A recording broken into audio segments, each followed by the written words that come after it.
বিগত সরকারের সময় মির্জা আজম সাহেব মন্ত্রী ছিলেন, তার ডিও লেটার দিয়ে আমাকে বহিষ্কার করার পদক্ষেপ গ্রহণ করা হয়েছে। আমি কোনো অবৈধ প্রেসিডেন্ট ছিলাম না, যার কারণে আমি বারবার এখানে নির্বাচিত হয়েছি এবং কোর্টের ডাইরেকশনে আমি নির্বাচিত হয়েছি। আমি বারবার প্রেসিডেন্ট কেন হয়, আমি দুইবার পদত্যাগ করেছি নাসিব থেকে।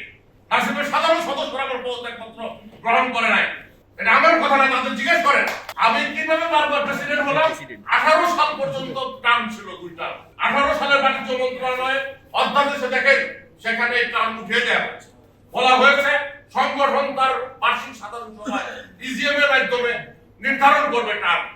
সেই টার্মের পরিপ্রেক্ষিতে আমাদের প্রত্যেকটি যারা পরিচালনা পর্ষদে ছিল বিভিন্ন সময়ে আমি নির্বাচিত হয়েছি। আমি কোনো অবৈধ প্রেসিডেন্ট ছিলাম না, যার কারণে আমি বারবার এখানে নির্বাচিত হয়েছি এবং কোর্টের ডাইরেকশনে আমি নির্বাচিত হয়েছি, হাইকোর্টের ডাইরেকশনে। লাস্ট আমার যে মামলা ছিল সেই মামলায় আমাকে দায়িত্ব দেওয়া হয়েছে 1 মাসের মধ্যে নির্বাচন করতে হবে। ওপেন কোর্টের ডিসিশন, সেই ডিসিশনটা কোর্টের যে অর্ডার, সেই অর্ডার শিটটা এখন পর্যন্ত বের হয় নাই। চেম্বার জজের নির্দেশে সেই মামলা চলছে, সেই মামলা এখন পর্যন্ত পেন্ডিং। তদন্ত কমিটি করে দেওয়া হয়েছিল, 1.5 বছর লাগছে তাকে সেখান থেকে সরাই। এই কেন্দ্রীয় কমিটি তদন্ত রিপোর্ট সব বাণিজ্য মন্ত্রণালয়ে আছে, আমাদের নাসিবের কাছে সংরক্ষিত আছে। আপনি দরকার হলে সেগুলো দেখবেন এবং তাকে শুধু বহিষ্কার না, সাধারণ সভার মাধ্যমে আজীবনের জন্য বহিষ্কার করা হয়েছে। সে জীবনে কোনোদিন আসবে না।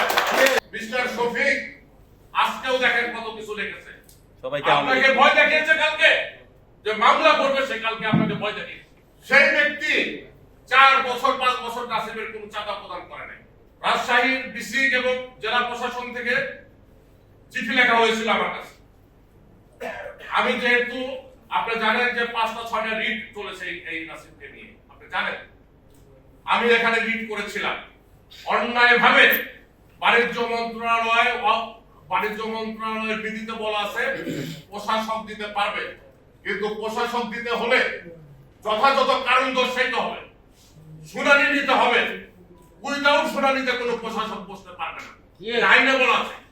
সেই আইন ব্যত্যয় করে বিগত সরকারের সময় মির্জা আজম সাহেব মন্ত্রী ছিলেন, তার ডিও লেটার দিয়ে আমাকে বহিষ্কার করার পদক্ষেপ গ্রহণ করা হয়েছে এবং আমার টাঙ্গাইল এলাকার, আমার বাড়ি টাঙ্গাইল, সেখানকার মন্ত্রী ছিলেন টিটু সাহেবের, তিনিও আমার বিরুদ্ধে লাগলেন।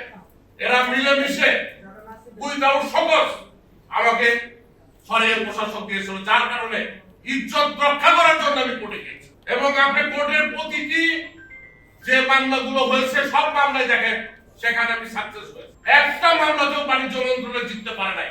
সর্বশেষ আপনার চূড়ান্ত একটা রায় দেওয়া হয় আপিলের ডিভিশন থেকে, 6 জন বিচারপতির নেতৃত্বে আপিলের ডিভিশন, সেই ডিভিশন থেকে যে রায় দেওয়া হয়েছিল সেই রায়টাও মান্য করেন নাই বাণিজ্য মন্ত্রণালয় তৎকালীন সময়ের রাজনৈতিক প্রেক্ষাপটে।